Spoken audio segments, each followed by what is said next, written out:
you have to do it in order for you to know how to do it.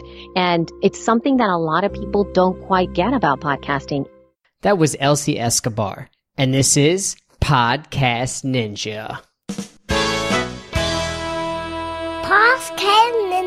What's going on, ninjas? I'm your host, Anthony, and this is Podcast Ninja, a show that interviews the most successful podcasters in the game. My goal is super simple. I'm just going to uncover the best podcasting strategies that you can apply to your show. In today's episode, we have Elsie Escobar, who is the host of Elsie's Yoga Class, co-host of The Feed and She Podcasts. She's a voice actor and social media community manager over at Libsyn. Now, if you're stressing about the possibility of launching a new podcast, this is the perfect episode for you because we're going to talk about some simple but effective pre-launch podcast strategies that will simplify the entire process. Let's get right into the show.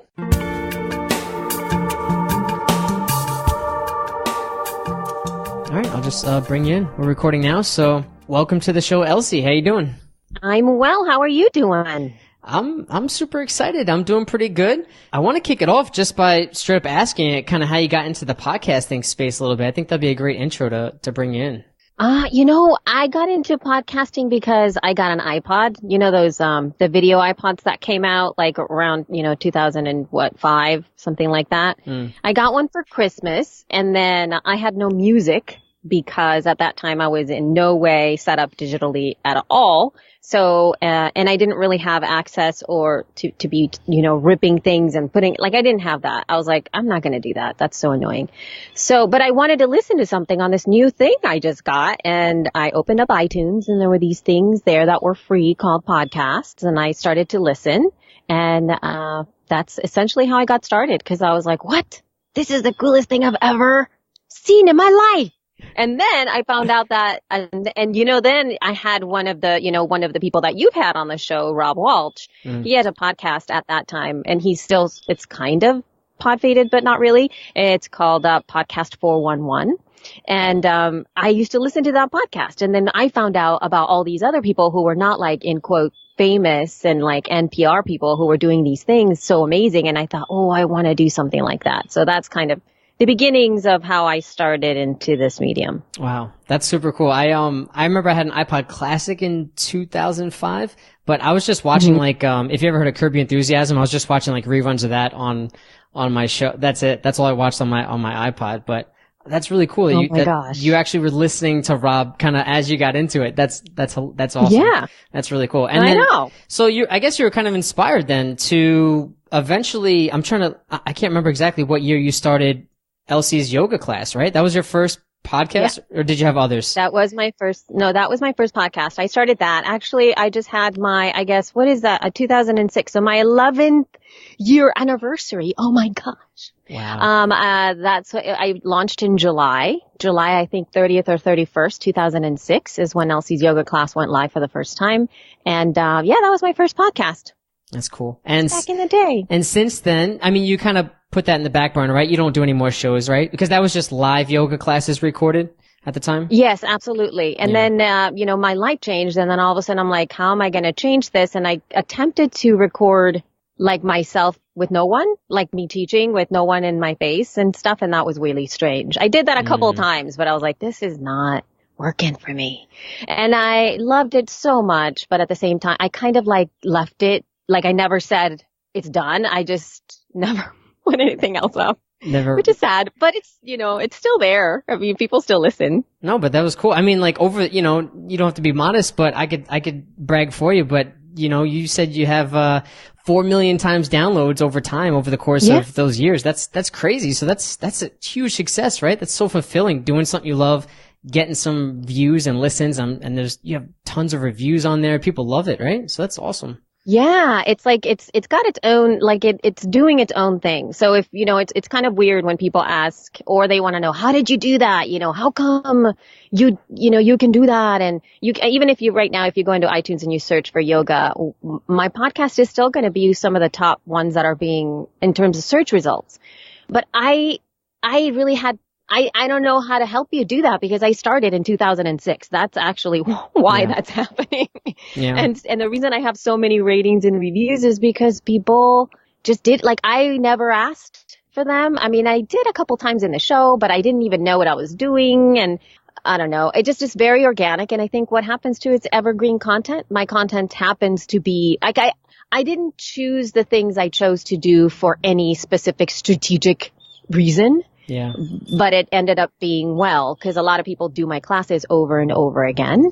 A lot of people also happen to take it with them wherever they go, no matter what. So like that, I have a lot of loyal sort of like students who listen to my stuff a lot. And then I have like the easiest title ever, which for the podcast, it's called Elsie's Yoga Class. So I guess if you're going to go want to do yoga, you're going to go, yoga, let's search for yoga class. You know simple. I mean? Yeah. So it's super simple. And really, I just named it that because what the heck else was I going to name it? Like, I remember thinking, well, it's my class. Oh, well, I'll just name it this, and it turned out really well.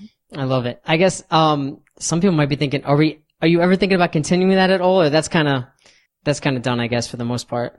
What I would love to, I mean, there's many times when I've actually had business coaches advise me. They're like, well, because I am still getting more downloads than most people get still. Let's put it that way every day.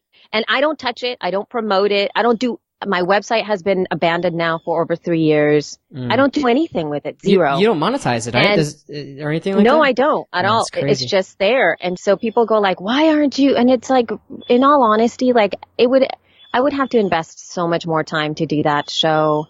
Energetically for me, it's a really tough thing because as a teacher, I feel a great responsibility for me to be present and for me to keep everybody safe. And that really takes a lot more out of me in terms of, my energy, the clarity of my teaching, what I'm putting out into the world. I used to teach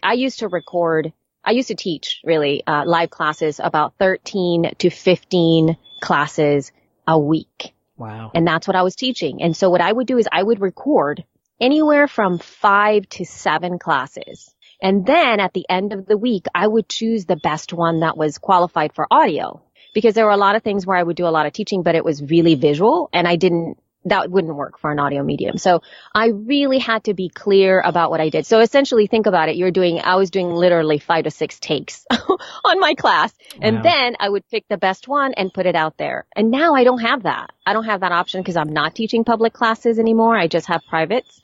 And, so that kind of like stops me from doing it. Yeah. I do have 4 in the can, but I just haven't put them out. No, but I mean, hey, it's given you such a platform to learn. I'm sure you've learned so much, and that's why I want to have you on the show, because you've learned so much and you've seen so many people come and go and start and launch. And, I guess the next step for you was to bring you to your next podcast, The Feed, right? With Libsyn. And yes. For those who don't know, give a quick, snapshot. What's that all about? So The Feed is the official Libsyn podcast, and it's a way for us to connect with our community for Libsyn. So Libsyn is the largest podcast host and distribution network. We've been around since 2004, and you had Rob Walt, our VP of Podcaster Relations, here just a couple of episodes ago. Yes. So essentially, I kind of run the community. I run the both social media as well as kind of like the front-facing communications of the community out there, trying to get the feel of our audience, of our clients, of our users, and sort of like as a liaison with them and our dev team or things that we're putting out. So, hey, we're a podcasting company and we've been wanting to start a podcast for many, many years. And there came a point when it was enough talking about it, which is, as you know, most people that are listening are like in that boat where it's like, I want to do this podcasting thing, but what should I do? And there's all this time spent talking and not doing. So finally there came a point where I was like, you know what? We're just going to do it. This is what it's called. We're just going to dive in. Rob, are you in? And I essentially, I know he's really busy. So I was like, if I do most of the work, are you up for meeting with me, every couple of weeks or so? And he's like, sure. So, so basically what we talk about is I create community, as much community as we can with the listeners, as well as bringing you the latest and greatest podcasting information and analysis, insight, opinions, and also bring you all the latest information from the Libsyn front. So anything that's coming up for us or things to keep a lookout on. So it serves a variety of different, reasons for being. Okay. And then that also led you to your next podcast, which I'm sure I assume with your market research and you're listening to listeners and what the market needs. Did that kind of, cause I know She Podcast is geared towards female podcasters. Is that a gap that you saw in the market? And maybe you could talk a little bit about that? Well, that actually started from, a group, like it was a Facebook group that was started by my co-host and partner, Jessica Kupferman. And she started this group called something like Women Who Podcast or Women Podcasters, something like that. And I was like, oh my God, cause I'm one of those people that loves to think a lot and not do much, I hear and you. she is actually a doer. She actually does stuff. And so she put the stuff out and I was like, oh my God, I've been wanting to do a group for just women podcasters for so long. I was so excited. So I joined the group and then I started to add a bazillion people that I knew because I was so connected. I've been in the space for so long. I knew all these people and she was like, whoa, it grew like, 100 and something people like in a couple of days. And she was like, this is insane. I thought I was just going to have these 5 people, and then in the conversation inside the group, the women were going, is there a podcast about podcasting for women? And Jess and I were kind of like hovering and looking around and she was like, do you want to do one? And I was like, sure, let's do it. And literally within a week, I kid you not, because she's a doer. She created the website. She created the branding. She created like everything that was front facing about it. And then we planned out the first 4 episodes and we just essentially put those out, which were sucky as all get out. They're horrible. No. But, yes, they are. Yes, they are. And I'm not lying. Don't listen. But we put it out there anyway. And part of it is that, we did it from the perspective of being women where both of us, me at that time, I think my baby was like not a month and a half. She was a little bit over a year. And then I had a 3.5-year-old and she had just gotten pregnant. And it was like, we were trying to record in kitchens amidst this chaotic craziness. And we were just like, this is just the way it's going to be because we just we can't do anything more than this. And this is enough. Yeah. So, and then it grew from there. And now you're like, thousands of members in that group now, right? Yes, we have over 6,000 women in that group. It's crazy. That is incredible. I know. That's cool. It's insane. That's good. Yeah, and so, but we morphed. We started off thinking like we were going to be talking about essentially like the women's podcasting space and women's thoughts about podcasting and that kind of stuff. And it ended up being a conversation between Jess and myself and our commentary on the space, which is actually different than what you hear everywhere else. So what it's ended up being is it's another podcast about podcasting from a refreshing angle because we don't talk about the same things the other ones talk about. And we happen to have a very large male audience now and male fans. And which is really incredible. I mean, they are actually the most vocal fans that we have are our male listeners. Yeah. And I mean, male listeners, I don't want to say dominate the market, but like, do you know the breakdown of percentage of male versus female of podcast listeners? Not for our podcast. I mean, podcast in general, as a whole, I think. Sure. Oh yeah. You know what? I actually was just seeing this. It's actually very close. It's like somewhere like 6% men. Wow. Oh my gosh. Great. And 43 or 44% women. So it's actually not, I think it's closer to 50-50 according from the latest. I literally just saw that like a week ago. And so it's very interesting that it's getting very close. So it's not as crazy as you would imagine. Mm. And I think with all this, some people listening kind of like you speak really easily and really flowy about everything, super casual, super honest, and you make it sound easy, I think. And I guess that's a compliment, but I mean, I want to kind of get down a little more on like practical and for those people that kind of talk a lot and maybe they're nervous or maybe they're not sure what to do, I kind of want to give someone a guide on a couple steps they could take as they kind of launch their show and maybe some kind of basic strategy. I guess the first question would be to help someone that wants to start a show, and your first thing, what do you think the first thing they should do to start? To start, then you really have to love it. And I know that people say that a lot, but you really have to, like, one of the ways that I show, like, some of the women that I mentor around podcasting and stuff is like, what's the stuff that you can't shut up about? Like the stuff that you seriously cannot shut up about.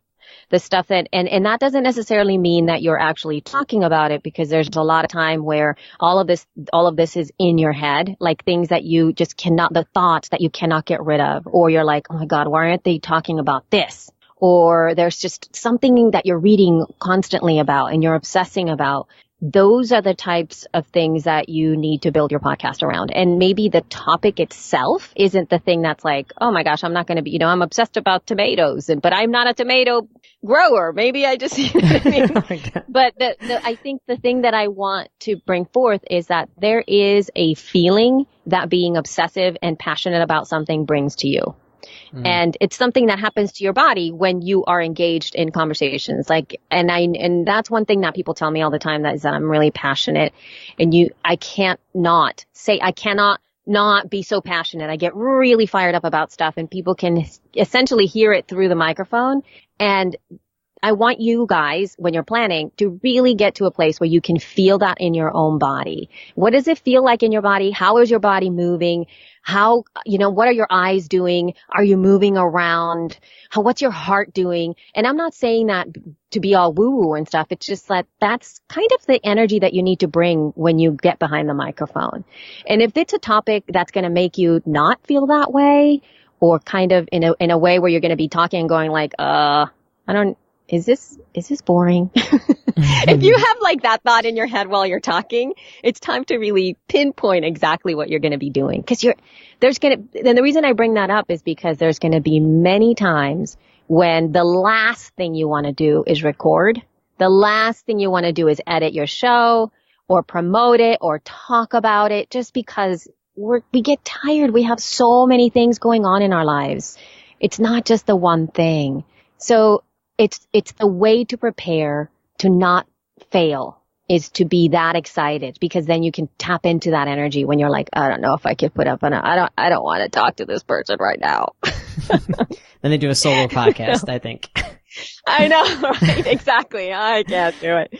So that's what you have to do. So that's what I say, like, keep talking. Well, as long as you can keep talking. What about, I want to kind of harp on the whole point, because I like that. I like that you started off that way. And I'm assuming you feel like kind of knowing who you are before you do anything is huge, right? As you become a podcaster, that's really important. Totally. Yeah. Absolutely. Yeah. Yeah. Yeah. So, you think another part of it is clarifying why you want to start the podcast? Do you think that's important? Totally, absolutely. Right. Because you're going to have to keep going. You're going to always be going back to that all the time. You know why? You know exactly when this happens, when you get these types of questions. What kind of microphone should I use? Or should I? Go ahead. No, go. You go. You go, Anthony. No, I was just going to say, I know, because sometimes people say, I want to start a podcast, and then they clarify that idea, and then they have to think like, okay, do I want to I don't want to say, do I want to do this forever, unless they're just doing a short series. But I joke around when I talk to people. I'm like, well, do you want to do this for the rest of your life? Before you do 5 episodes and you're like, forget about it. You know what I mean? Kind of what you're saying before. Yep. Yeah. But, let's talk quickly about, because you said you didn't even think about anything as far as your title, your subtitle goes. Your logo for She's Podcast is cool. I think it's like super cool. The colors are like awesome. Did that, like, she took care of that? You said your co-host took care of all that. Yeah, because she's a genius. She really is a genius. She's amazing. Did she design it? And she did. Okay. She designed it. She's worked, she's like a brand strategist. She's done that for a while. So, and she had designed websites. She has done graphic design. She's an amazing copywriter. I mean, the woman's insane. Jeez. She's amazing. All in one. So then, like, yeah, exactly. So all of those things that sometimes might stop you from doing stuff, I happen to have partnered up with somebody that took care of all that for me. So that's awesome. I didn't, which is really, really amazing. She really, I don't know if we're doing like a live sort of event, at Podcast Movement. It's going to be super fun, just like us doing the show live.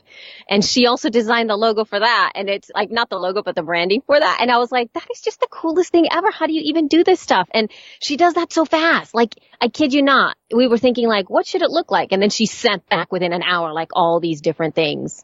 It was just like, hustler. Yeah, she's incredible. Jeez. Totally. I'm always like taking forever. I'm like, when I got this design, I'm like, can you change that and then switch that? And then you go back and forth with the designer for like weeks. And then eventually I'm just like, you know what, dude, it's cool. Let's just, cause how long can you sit there and like, do people, I don't know. I figure if the logo looks decent, the podcast title's cool, right? It's cool enough, right? I don't know what to do. It's cool. No, and the thing is, you can change it. And see, that's another thing that people get so hung up about. When you first launch, I mean, yeah, of course, do your best. It's like, put your best foot forward, right? Sure. Invest a little bit of time and energy on this. That's super cool. But what's really amazing about podcasting is that you level up as you go. You can't have it perfect. Don't expect like the first time you go out there, this will forever be my logo. This will be forever my title. This will forever be my format. Like, it's not. It really is not, because it's a moving, breathing being, unless, again, going back to, actually you brought it up before, if somebody's doing like a podcast series and there really is going to be like, 6 episodes and that is it, then perhaps it's going to stay that way, right? It's over. Right.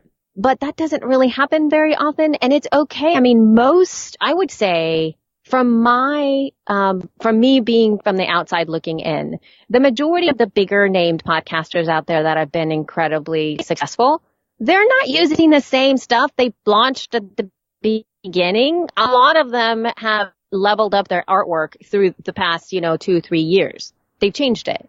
So even if it's a small thing, even us, with She Podcast, we started with one logo and we kind of refined it a little bit. I would say a year and a half in. And it really is just slightly more streamlined. We're using different fonts than we started with. That's about it. The colors stayed the same, but it's a little bit cleaner. So don't worry about that. You can do it as you go through. It's not that big of a deal. And essentially, people are going to subscribe. Yeah, maybe to be seen, maybe the logo will bring people in here and there. But in truth, people aren't going to be looking at your logo going, oh my God, I have to listen to that podcast because of the logo. Yeah. So it's true. I don't know. Yeah. Yeah. No, I totally agree. And I think, you think maybe it's important to have some sort of vision when you launch? For the future, I think. Do you think that's important? Absolutely. Absolutely. It's something that I very much put forward to, again, to some of the women that I work with intimately, is what I call an impact statement with them. And I make them really sit down and think about this. And one of the tenets within the work that I have them do is to see like what does your whatever you're doing right now, right? Whatever your platform is, whatever your podcast is, what does this look like in 5 years? What does it look like? What's going to happen in 5 years with this podcast? Like, what do you see happening at that time?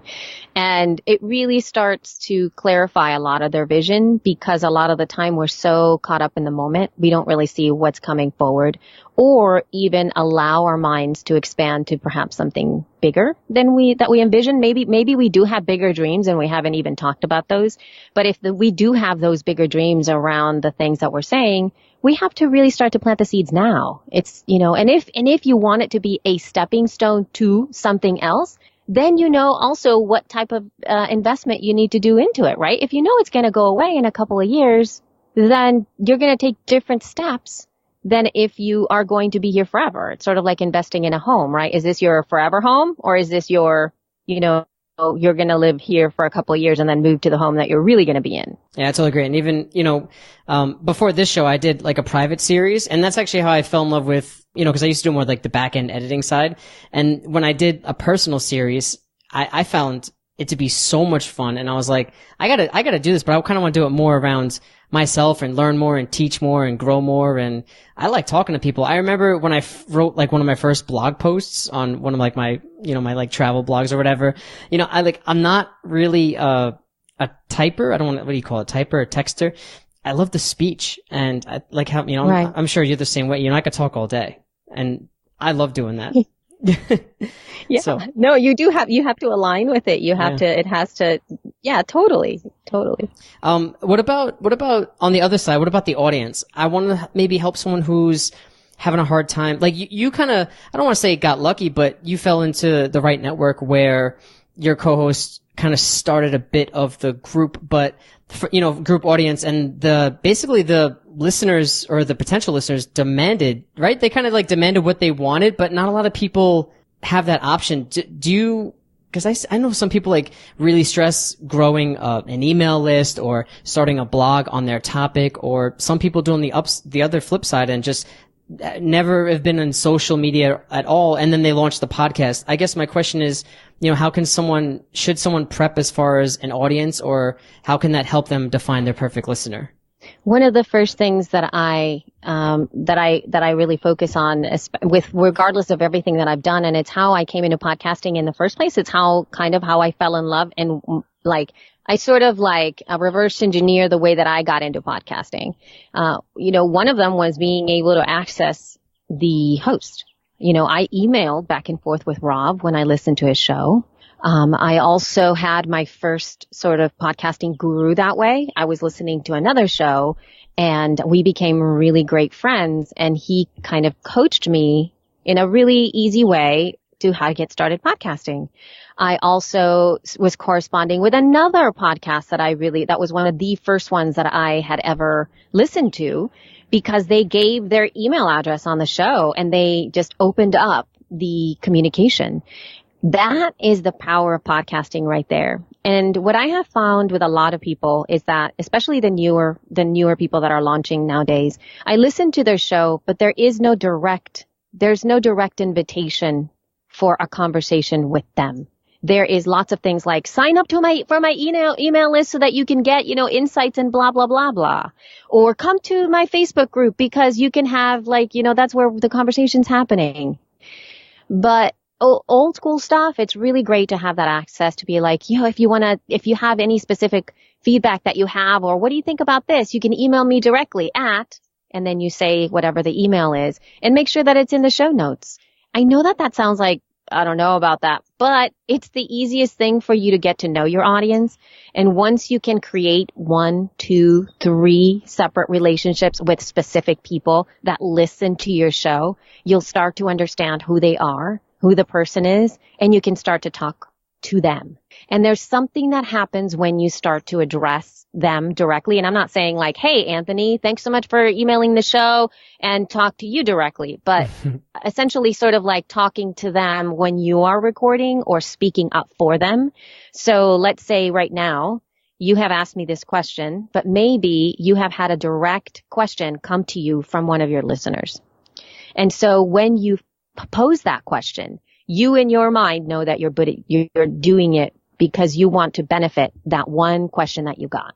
And that one person, I guarantee, is going to hear and go, oh, I know why he's asking that question. And they're going to connect with you even deeper because they go, oh my gosh, he totally listened to me. I am being heard. And that's something that people don't do. They don't acknowledge their current audience. And if I were to say anything to anybody, is cultivate and grow your current audience. Try to get them to engage with you, even if it's on Twitter. Get to know them, at least 2 or 3, so that you know their names, you know who they are, you know what they like, you know what they tweet, because most of us are connected via social media. You know that stuff. And then that way, it'll actually enhance the rest of the conversations that you're having there, and just energetically things will shift for you. Yeah, I like that. And I think that's the power of podcasting too, right? That whole authentic engagement, and everyone seems so open. Like I reached out to you and just responded like, yeah, sure, let's do it. And everyone's so nice and, answering a ton of questions. I like it. And I think that's a feeling that I've never had before. And I feel the same. And I think, that hopefully that'll continue to grow as podcasting grows and everyone connects on a different level, more engaging than what a blog, I think, I'm not knocking blogs, but I'm just saying like, more than like a blog would do, I guess. And, yeah. I kind of want to go into some advice for someone, and this is something I did, and I've had people ask me, they keep pushing back their launch date. Have you ever had this before? Like, what advice would you give someone that keeps pushing it back? For me, I was just like nervous or just like, there's too many pieces to the puzzle. I have to finish. What advice would you give someone that keeps pushing back the launch date? Again, I go back to the same thing. You can always change it. And there's nothing wrong with launching and not telling anybody. The secret. The secret launch, just put it out there. Just start getting it out. There's no reason for you to not. The only way that you're going to grow is to do it. That's the only way you're going to do it. It's like thinking about telling everybody, I'm going to ride a bike for the first time. I'm going to ride a bike. I'm riding a bike. See me riding a bike, and you're like hobbling around and you're like, oh my God, I'm going to fall. You fall on the grass, all that kind of stuff. It's like, you just have to keep going. You keep showing up every Thursday to ride your bike. Enough times you're going to be riding around like a pro, and there's going to come a point when you can't remember that. But for some reason, this launch thing seems so big. And I just, I don't want to put that mumuch pressure on people because I don't know. I mean, when you first start to do something, it's never perfect. I mean, even with your little babe, like I'm a mom, so I always use that lens sometimes. And it's like, when I had my first, I just had no idea what to do with this little person, right? Mm-hmm. There's no way you can sit there and go like, hey, everybody, I have a child now. I am amazing. I'm an amazing mom. This is great. It's a tiny little baby. Look how good I am. It's like, what? No, I don't even know how to feed it. This is disgusting. I can't breastfeed. I can't do this. It's crying. There's so many different things that happen. You feel like such a dork. But then after you're over it for a while, then it actually starts to feel good. Then you can start to go like, you know what? This is what works for us, and this is what I get a chance to do. When you're first launching, you're so overwhelmed with people's advice that you're just like, but just do it. The more you do it, and that, you know what? Actually, after 6 months in, that's when you have to sit back and go, okay, I think this should be pretty good now. I'm feeling pretty amazing. Now you can start to really go promote the tar out of your stuff. Well, another thing is, and something that, I'm speaking from, personal experiences, I would do too much research, I think. You know what I mean? Like, especially podcasts about podcasting, totally. or if someone's a travel podcast, how many, like everyone, how unique can you actually be, and how do you find your voice in the podcasting space is getting, I don't want to say more and more difficult, but right? Like, how many self-help podcasts are there, this type of thing. So I don't know. I guess is your advice the same? Just do it and find your voice as you go? Absolutely, because there's no way you can implement all that stuff. I mean, yes, there are ways that you can do it. I mean, there are ways when you can dot all of your I's and, cross all your T's. Great.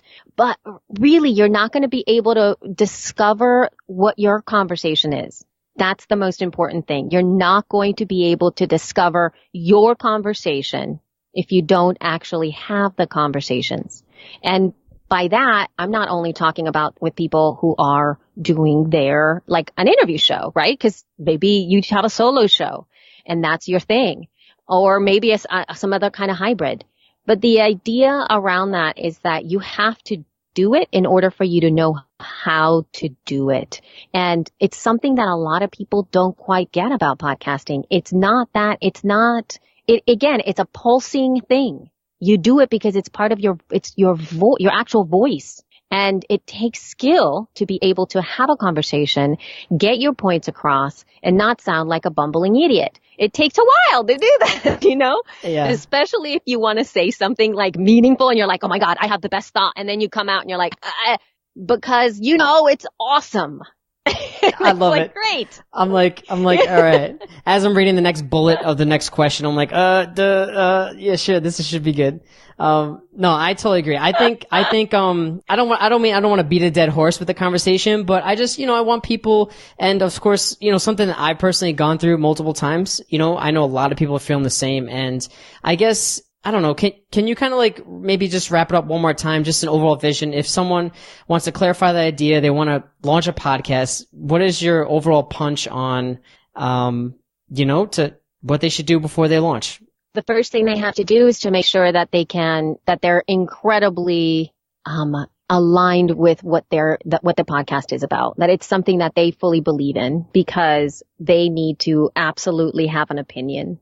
They need to know that they stand for something. You've got to have a point of view about something. It can't just be like, let's discover all the different types of bread. Even if in the process of you talking about bread, you kind of go, oh, you know what? I changed my mind. I kind of like sourdough now. Or something like that. But it's in the conversation. So you really have to be passionate about something. And the second thing is that it's a living, breathing thing. So from the get-go, you are not going to get it absolutely perfect. It's actually never going to be perfect. And if it is perfect, then it's not going to be a good show. The end. Because it needs to morph. It needs to grow. It needs to change. It needs to align. It needs to keep you inspired.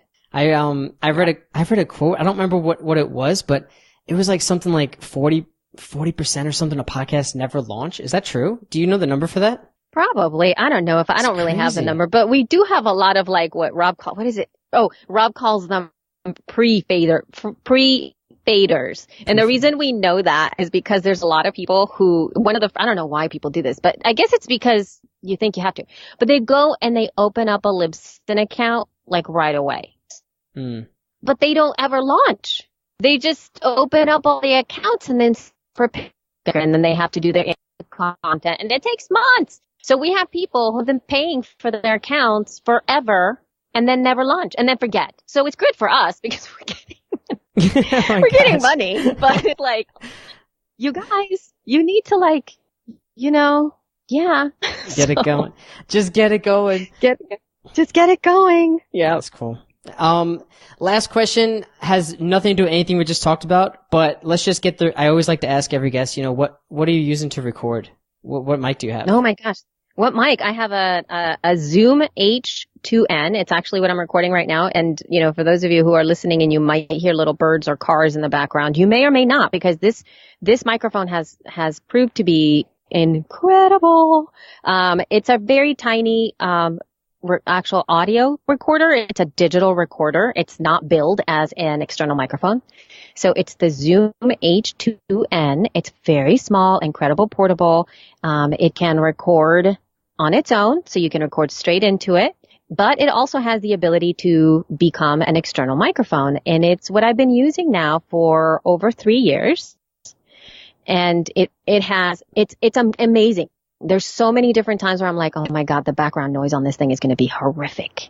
And then I listen back and I'm like, oh, it's actually sounding very good. So, I'm outside. There's cars, there's birds, there's wind. So, given that, you can make your own opinion as to the amazingness of this. It's a condenser microphone too, which is not usually something that podcasters are told to use. Usually dynamics are the ones that help. But I'm not sure what the magic is in this specific device, because it's not something that I advise to new podcasters to get, but I have found it to be an amazing all-in-one solution for my specific type of recording, which is primarily mobile. So I can take it almost anywhere and get very clear sound regardless of where I am. Yeah, I think it sounds good. And, I guess you use something totally, what'd you have, like something around your ear or something for the Elsie's yoga class? Yeah, for Elsie's yoga class. No, actually what I did is I used this too, which is is why it's so amazing. So this is what I did for Elsie's yoga class. I used to so the recorder itself is very light, but I got an external, what do you call it? A wireless lavalier microphone. And so I would have this digital recorder in the room, and then I would have the wireless lavalier into my recorder because it has an external out. And so then I would just attach that, and then I would just have my lavalier microphone, so it would record directly into my H2N. So then when I would go home, it was in there already. And so yeah, it's the best because it's so versatile. That's what I'm saying. It's like I can take it with me. I can add an external mic thing. I can use it as a microphone. I could use it as a USB mic. So that's cool. Yeah. I didn't think you were going to take it either. Like both of those mics that you just said, I had no idea. I would have never guessed. So that's really cool. Awesome. All right, Elsie, I'm all set. I just want to give anyone an opportunity to reach out to you if they maybe want to, have a little more, specific questions around their show, or they have, they want to reach out and, ask you more questions about podcasting or anything like that, how can they reach out to you? Yeah, you guys can follow me on social media. I'm essentially at YoGeek almost everywhere, or you can just search my name, Elsie Escobar, ELSIEESCOBAR. You can go to my website too. I have a contact form as well, but I tend to hang out and on Twitter and Instagram is my favorite.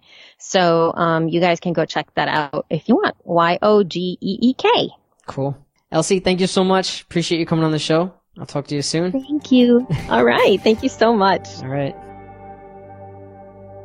Thanks for listening to the 4th episode of Podcast Ninja. If you want to check out any of Elsie's podcast or podcasting gear, go ahead and go to podcastninja.net/4. If you want to hear some iTunes reviews from our show, from our listeners this far, keep listening because we have 2 since launching, and the first one goes like this. 5 stars. Fantastic resource for podcasters by Moundhouse Dude. Anthony is not only a huge asset to the podcasters, but he's also a great resource for those of us who aren't so new at it, as he constantly is on cutting edge of what's new in podcasting. He has helped so many people, including myself, with their podcasts, and I was really excited to see he was finally starting his own show. His interviewing skills are on point, and the topics were really relevant to those of us who want to maximize the utility of our podcast and make them as awesome as possible. I'm very excited to see where this goes because I've learned already so much from just the first couple episodes. And that was from Devin T. He didn't put it, but I know he is the co-host of the Streamer's Guide to the Galaxy. So thank you so much, man. I really appreciate that. It was cool. Really thoughtful, really long, and I really appreciate you putting that review up there. And we do have another one. The last one is 5 stars. Podcast Nuts and Bolts by LCD in 2012. I know that's from Todd, but let's read it real quick.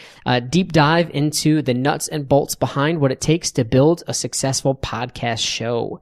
That was Todd he didn't put it again, but Go Hunt Life Podcast. Todd, appreciate that, man. And we got to figure out how to change your name there. But that's it. I appreciate you for listening. And until next time, I'll talk to you soon. Peace. Podcast Ninja.